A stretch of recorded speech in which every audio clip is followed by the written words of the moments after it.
Everybody enjoying the playlist so far? The Whoever Dies with the Most Toys Wins making of.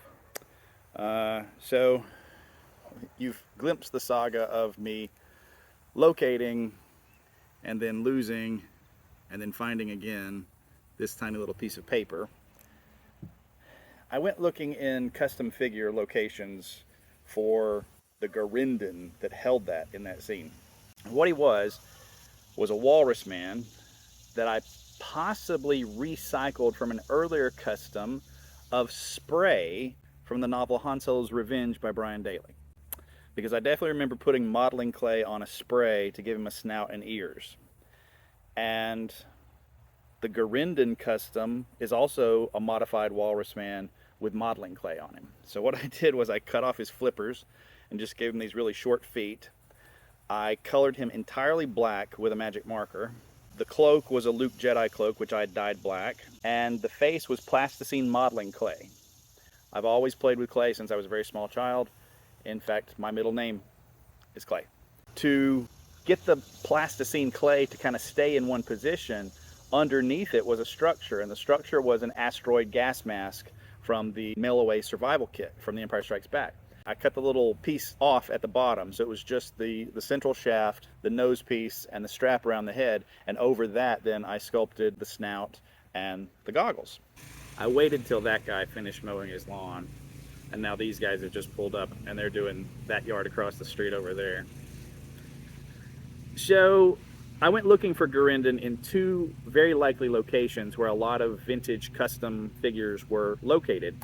One was a C-3PO case, and one is a little blue like tool chest, vertical tool chest that I bought specifically for custom figures many years ago. And you've seen that blue case in a previous video cut to still frame. This is from the video Playing in the Dirt with Boss from the Toyaholic playlist. I was unable to locate Garindon, and I apologize, but while looking for it, I did find some other figures here that were featured in Whoever Dies with the Most Toys Wins. Here's one guy who got a featured scene, and I had not made him for the movie. I had made him previously, and because the translator in Jabba's palace so strongly resembles 2-1B, I used a 2-1B to make this figure, which I then, being the Shakespeare buff that I am, jokingly named not 2-1B. And his limbs are sliced off and then held on with Velcro, but for some reason the Velcro won't stick to this piece anymore, so it keeps sliding off. I thought I would be able to do it long enough to shoot the video, but as you can see, he's got really wiggly limbs. The Velcro that I had used to attach his limbs is not sticking to the plastic anymore. I don't know if it got dusty or what, but I've ruined several takes trying to hold him up with his limbs on camera until I just gave up. But to be able to disintegrate him, as seen in Return of the Jedi, and reattach him, I thought Velcro, that'll look neat, and it'll look like exposed wires when the limbs aren't on. Brilliant idea. I did the same trick with a Darth Vader with a cut-off hand, a Luke Skywalker with a cut-off hand. So yeah, I had used Velcro on a lot of things. If I were to do it today, I'd definitely go magnets. And it might not be a bad idea to revisit this guy with magnets for a new version. I think I have at least one 2-1B that I could sacrifice for a modern version of this custom, or I could just peel off the Velcro and see if I could put the magnets in this guy without damaging him too badly. Because of his historical importance to Whoever Dies with the Most Toys Wins, though, I kind of want to leave him just like he is. So when you see him on camera, when he enters Jabba's palace on camera, he couldn't stand under his own weight. I couldn't hold his legs and puppeteer him into the shot the way I could other figures, with my hand hopefully just out of frame, although it shows up in the movie several times. So I had to get creative, and for that, you know how on 2-1B the little microphone gas mask thing goes here and then it connects in a hole here? Well, you have to remove that to make him screen accurate to the translator droid in Return of the Jedi. Well, that left this hole in his side. So I just stuck a piece of wire in there and puppeteered him into the shot on a wire. Where'd I get the wire? used to be a coat hanger. So these style coat hangers were fun to use, that had the cardboard centers, because you didn't have to do as much cutting.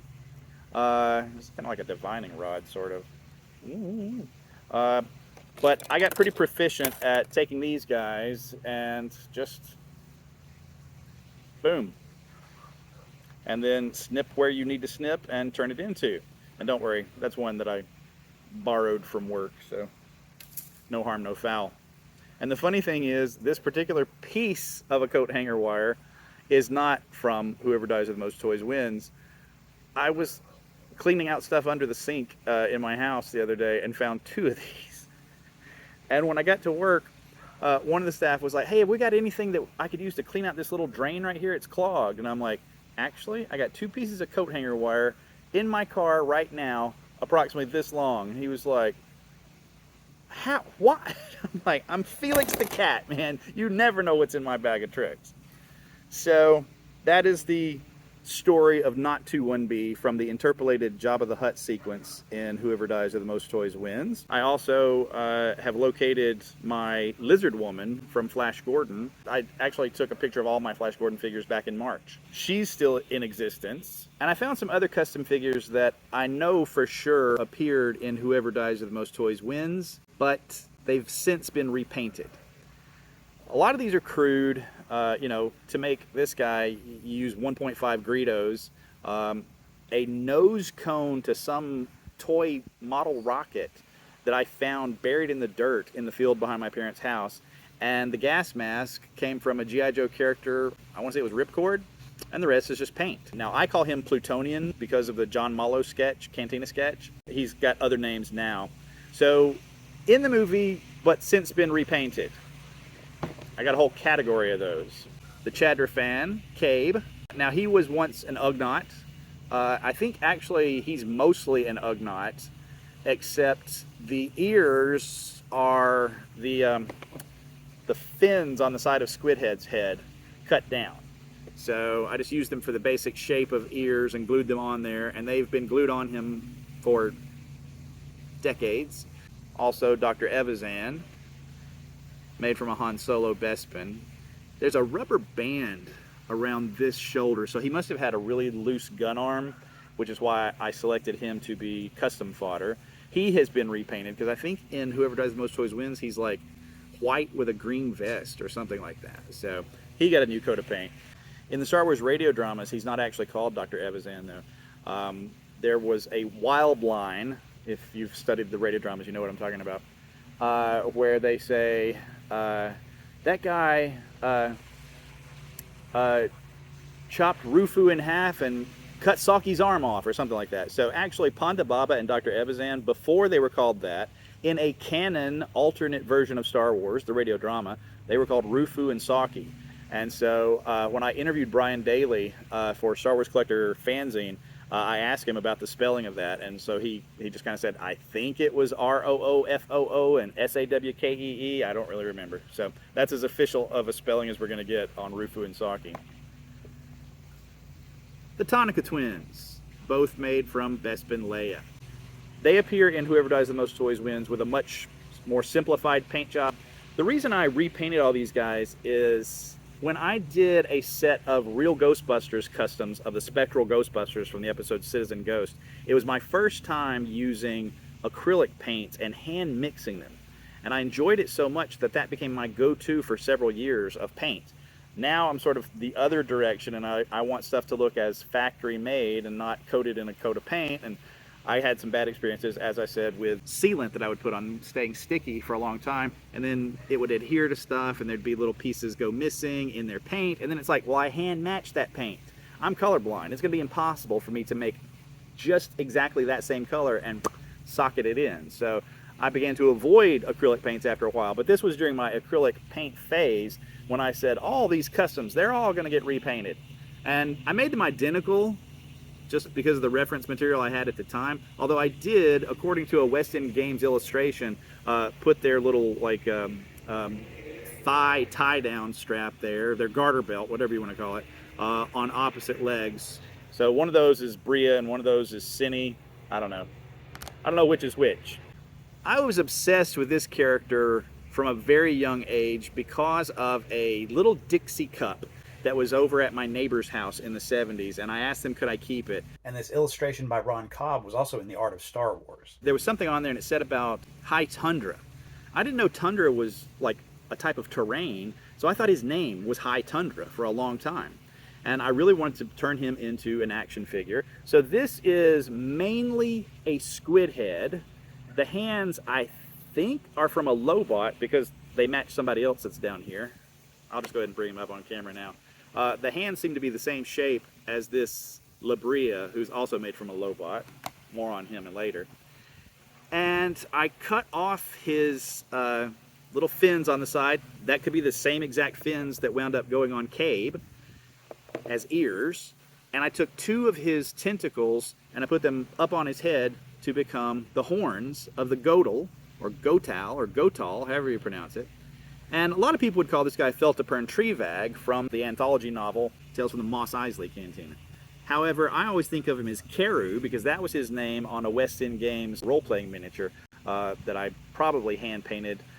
A lot of these might have been hand-painted at the same time that I was doing all the role-playing miniatures, which was 93-ish. I had hernia surgery, and recovering from surgery, I just spent 4 to 6 weeks painting stuff. I couldn't get up and move around. I couldn't lift heavy objects. So painting kept me sane there for a while. I really dig the eyes because those are actually Squidhead's eyes, unmodified. And then to give him the fur around the head, I just glued on thread. And to give him the little shawl, that's a piece of felt, brown felt, and then I colored the inner portion of it black.